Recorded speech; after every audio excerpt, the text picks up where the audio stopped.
Hello, my name is Melissa Dickerson, and I'm going to talk to you today about the Sulphur Springs School District, which is located in the Canyon Country area of Santa Clarita Valley. I chose to do this district because I really wanted to learn more since it's a neighboring district to Saugus, which is the school district that I substitute at. We're going to go ahead and talk about some background information first. There are currently 9 K through 6 schools in this district. So there's Mitchell Community Elementary School, Pine Tree Community School, Sulphur Springs Community School, Canyon Springs Community School, Valley View Community School, Leona Cox, Fair Oaks Ranch, Mint Canyon, and Golden Oak. Some of the defining characteristics about this district are mentioned within their mission statement. And so in their mission statement, they talk about how the district ensures equal opportunity for excellence with high quality instructions. The district also provides a standard-based instruction in a safe and nurturing environment. The learning is supported with appropriate allocations and monitoring of their physical resources, which prepares students to work in a diverse and technological world. They also mentioned that personnel such as teachers or administration are committed to working collaboratively toward those goals through positive interactions and communication with students, parents, community members, and fellow staff. So the objective is to maintain a positive and unique family-feeling environment. For the demographic composition, there is a total of 5,370 students served. There are the most in Hispanic, which are 2,909 students that are Hispanic or Latino of any race. The second highest would be white at 1,425 students. And as you can see from the picture, how many students in this district are actually Hispanic and white, which makes up a majority of the pie. As well as there were 0 that were not reported. So here's more of a breakdown for each of the schools within the district for 2016-2017 primary enrollment. You can see that Canyon Springs has 452 Hispanic students, which is one of the highest out of all of the schools, but that the highest amount total of students is at Fair Oaks Ranch Community at 979 students. So I just thought this was an interesting way to look at each school and see how many students are in each category. So continuing on, there are numerous special programs that serve students who meet certain criteria. Assistance is provided in different ways, such as a hot meal during the school day or extra instructional time. In 2013-14, it was reported that the district number of students that are English language learners are 1,329, with a percent of enrollment at 24.2%. The district number of students for free and reduced price meals are at 2,589, and the percent enrollment is 47.1%. Here are the financial trends for 2014-2015 school year with fiscal data from 2013-2014. So as we can see here, the total revenue is $63,688,000, with the amount per student being $11,578.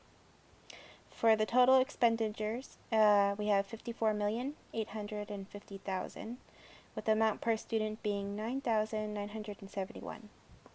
So as you can see in the picture, it gives you kind of a nice breakdown with percentages, and they're kind of cutting it close in this district, but they are still making it work for all of the expenditures that they need. So for the strategic plan and LCAP priorities, there is a need for high qualified and credentialed staff. There is also an increase of student achievement that is needed with full implementation of California state standards on the district English language arts as well as English language development, so ELA and ELD, and math district benchmarks such as the SBAC and the SELT assessments. Another priority that was mentioned for this district is for TK through 6th grade students to have access to science, technology, engineering, arts, math, which stands for STEAM, and physical education. Through the implementation of California state standards, next generation science standards, and the arts integration. Students will also be educated in technology-rich classrooms that are designed to maximize learning opportunities that are dynamic, flexible, and promote collaboration, creativity, critical thinking, communication, and increased student achievement. Parents and the broader community will be engaged as partners in supporting student success. Also, in order to continue to strengthen student engagement and involvement for all students, including low-income English learners and foster youth, district and school sites will promote student attendance, articulate with feeder district, and provide training to support students that are at risk. All students, including low-income English learners and foster youth, will be provided a safe and healthy learning environment to achieve social, emotional, and academic success. And those are just the top main priorities that they had in their goals. So some of the recent changes that have happened in the district include the Solar Energy Initiative, in which Sulphur Springs District has teamed up with PFMG Solar LLC to develop a 1.64 megawatt MW solar system at all 9 schools, including the district office. The solar system will offset 72% of the energy used by the schools, reducing the district's electricity bill and consumption from Southern California Edison, totaling approximately $6 to $7.4 million in savings over 25 years. The district has also launched an after-school program for 5th graders at 5 of its own campuses and 1 class for 1st graders called the Hour of Code. In this program, students learn to code and are being instructed by a teacher through STEAM program. Also, at Valley View Community, there is currently a donation page to help build an all-inclusive playground. They have designed a playground that incorporates the principles of inclusive playground design, which is cognitive, physical, social-emotional, sensory, and communication. It's designed with no steps. It will allow full access for children with walkers and wheelchairs, and will have sensory-rich activities. Another recent change that had happened is 100 of families recently came together for the first Many Families, One Community Resource Fair. Informational booths and public speakers were present to assist families in enhancing their children's learning, both academically and socially. There were over 40 booths that were available to give assistance. Some of the booths that were present were the City of Santa Clarita Library, Smart Choice, Phoenix House, and Single Mothers Outreach, and many, many more. So some of the strengths that I noticed from this information was the caring about the environment and the students, such as what their mission statement talked about. One way they did this was the solar project will create cleaner air for students and the community by reducing tons of carbon pollution over the next 25 years, which will equivalent to taking approximately 3,450 cars off the road or planting 29,400 trees.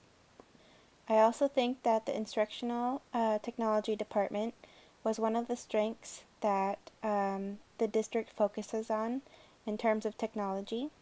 So by providing these programs such as the Hour of Code, students are able to learn coding as well as have the resources and instruction available to them.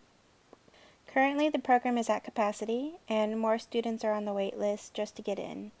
So I would actually recommend more classrooms and more spaces available for children to enter into these programs.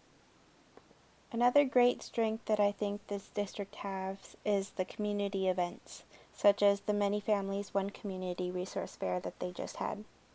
It provides really important information as well as resources to families in the community and brings the community into the school environment. Finally, the last strength that I found were the programs and services provided to students with low income, ELLs, disabled students, etc.